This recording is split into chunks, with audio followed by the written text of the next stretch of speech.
दोस्तों 12th pass out होने के बाद स्टूडेंट्स अपने करियर को लेकर काफ़ी ज़्यादा परेशान होते हैं और जगह जगह रिसर्च करते हैं, तरह तरह के वीडियोस देखते हैं जैसे कि उन्हें कौन से कोर्स करने चाहिए, कौन सा कोर्स उनके लिए बेस्ट रहेगा और कौन सा कोर्स आगे चलकर उनके लिए सही साबित होने वाला है।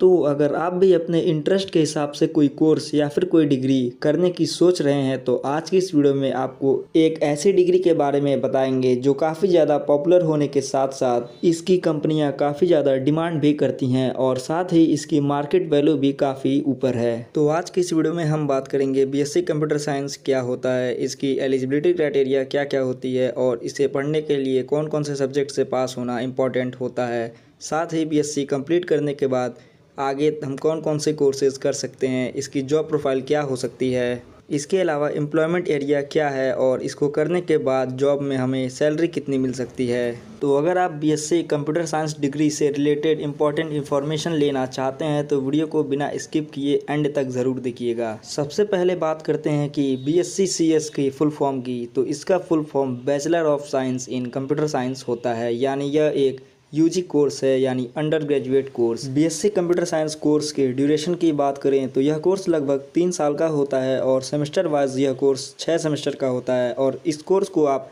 कंप्लीट कर लेते हैं तो आप एक कंप्यूटर साइंस ग्रेजुएट कहलाते हैं। इस कोर्स को कंप्लीट करने के बहुत सारे फ़ायदे हैं। आप कंप्यूटर साइंस या फिर इंफॉर्मेशन टेक्नोलॉजी में फील्ड में अपना करियर बना सकते हैं। इसके साथ साथ आप किसी भी सॉफ्टवेयर कंपनी में जॉब के लिए अप्लाई कर सकते हैं और अच्छी खासी जॉब पा सकते हैं। इस कोर्स को करने के बाद आप अपना करियर टीचिंग फील्ड में भी बना सकते हैं और इसके अलावा आप हायर स्टडीज़ के लिए भी जा सकते हैं, जैसे आप एमसीए या फिर एमएससी जैसे पोस्ट ग्रेजुएट कोर्स भी कर सकते हैं। इस कोर्स को करने के लिए योग्यता यानी एलिजिबिलिटी क्राइटेरिया की बात करें तो आपको साइंस स्ट्रीम से पास होना आवश्यक है, यानी 10+2 आपको physics chemistry math, physics chemistry biology या फिर फिजिक्स केमिस्ट्री मैथ बायोलॉजी से मिनिमम 50 से 60% मार्क्स लाकर आपको किसी रिकॉग्नाइज्ड बोर्ड से पास होना आवश्यक है। ये percentage criteria college to college vary कर सकता है। तो अगर आप किसी पर्टिकुलर कॉलेज या फिर यूनिवर्सिटी में एडमिशन कराना चाहते हैं तो आप उसके वेबसाइट पोर्टल या फिर उस कॉलेज में जाकर आप इसे चेक कर सकते हैं।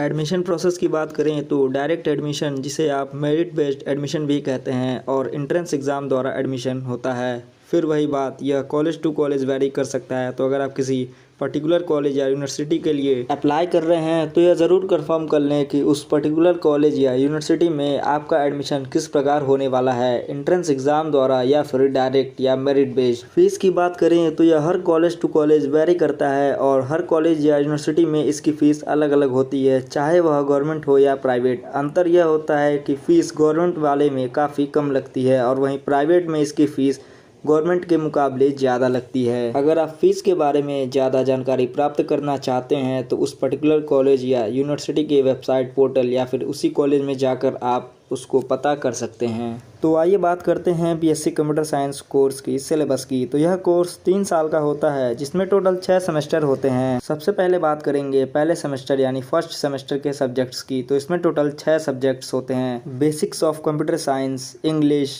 Environmental studies, foundation course in mathematics, introduction to digital electronics, problem solving techniques. Second semester के सब्जेक्ट्स की बात करें तो इसमें भी टोटल 6 सब्जेक्ट्स होते हैं। Computer organisation, discrete mathematics, front office management, fundamental of open source software, programming concepts using C, values and ethics. और थर्ड सेमेस्टर के सब्जेक्ट्स जिसमें operating system concepts, object oriented programming using C++, introduction to data structures, system analysis and design, technical writing और analytical skill development. इसके अलावा fourth semester के subjects जिसमें total 5 subjects आते हैं। DBMS यानी database management system, introduction to computer networking, numerical analysis, system programming और report writing. और फिफ्थ सेमेस्टर में भी टोटल 5 सब्जेक्ट्स होते हैं जिसमें introduction to software engineering, mobile application development, Python programming, personality development programme और मिनी प्रोजेक्ट। और 6 semester में एक सब्जेक्ट और एक प्रोजेक्ट होता है जिसमें सब्जेक्ट आपका इंट्रोडक्शन टू वेब टेक्नोलॉजी होता है। चलिए बात करते हैं कि बीएससी कंप्यूटर साइंस कंप्लीट करने के बाद आपकी क्या क्या जॉब प्रोफाइल हो सकती है और किन किन जॉब्स के पदों के लिए अप्लाई कर सकते हैं, जिसमें से मेन है data analyst, database engineer, IT specialist, network engineer, software engineer, software developer, website developer etcetera. इसके अलावा आप कई सारे गवर्नमेंट एजेंसीज में भी सॉफ्टवेयर और आईटी कंपनीज में जॉब के लिए अप्लाई करने के लिए फुली तरीके से एलिजिबल हो जाएंगे। और आप ग्रेजुएट लेवल का कोई भी एग्ज़ाम, चाहे वह गवर्नमेंट हो या प्राइवेट, जिसकी एलिजिबिलिटी क्राइटेरिया कोई बैचलर डिग्री हो, उसके लिए आप अच्छी तरीके से एलिजिबल हो जाएंगे। तो अगर आप 3 साल इस कोर्स में कंप्लीट करने के बाद आगे भी फर्दर स्टडीज़ में जाना चाहते हैं तो आप इनमें से कुछ कोर्स कर सकते हैं, जैसे MSc इन कंप्यूटर साइंस, MCA यानी मास्टर ऑफ कंप्यूटर एप्लीकेशन जैसी पोस्ट ग्रेजुएट डिग्रियां हासिल कर सकते हैं। सैलरी की बात करें तो यह भी एक वेरी करने वाली चीज़ हो जाती है, क्योंकि यह कॉलेज टू कॉलेज और यूनिवर्सिटी टू यूनिवर्सिटी डिपेंड करती है कि किस कॉलेज या फिर यूनिवर्सिटी में कितनी और कैसी कंपनियां आती हैं और उनकी सैलरी अप्रोच क्या होती है। इसका मतलब यह नहीं कि सैलरी टोटली कॉलेज, यूनिवर्सिटी या फिर किसी कंपनी पर डिपेंड करता है। किसी भी कंपनी में जॉब पाने के लिए आपका स्किल, आपकी एबिलिटी, आपके कम्युनिकेशन स्किल्स मैटर करते हैं। तो अगर आप इन चीज़ों में अपने आप को सर्वोच्च रखते हैं और अपने आप को उस काबिल बना लेते हैं तो किसी भी कंपनी में, चाहे वह छोटी कंपनी हो या बड़ी, कॉलेज कोई भी हो, आपको बड़ी सैलरी लेने से कोई नहीं रोक सकता।